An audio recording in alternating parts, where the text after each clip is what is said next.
प्यारे दोस्तों, आप सबकी खिदमत में साकी चैनल का मोहब्बत भरा सलाम। आज अगस्त 20, 2020 है और हम आपकी खिदमत में आज का मुंतखब शेर लेकर हाजिर हैं। हवा के दोष पे रखे हुए चराग हैं हम, हवा के दोष पे रखे हुए चराग हैं हम, जो बुझ गए तो हवा से शिकायतें कैसी। तो दोस्तों, इस शेर में एक लफ्ज़ इस्तेमाल हुआ है दोष।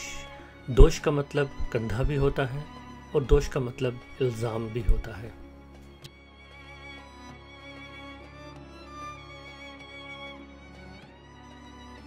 और दोस्तों, ये बहुत खूबसूरत शेर मशहूर शायर उबैदुल्लाह अलीम का है, जिनकी पैदाइश 12 जनवरी 1939 को भोपाल हिंदुस्तान में हुई और वफ़ात 18 मई 1998 को कराची पाकिस्तान में हुई।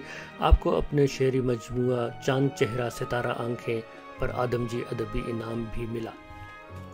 दोस्तों, अगर आपको हमारी ये वीडियो पसंद आए तो लाइक करना मत भूलें और मुस्तकबिल में हमारी वीडियोस देखने के लिए घंटी का बटन दबाकर सब्सक्राइब ज़रूर करें।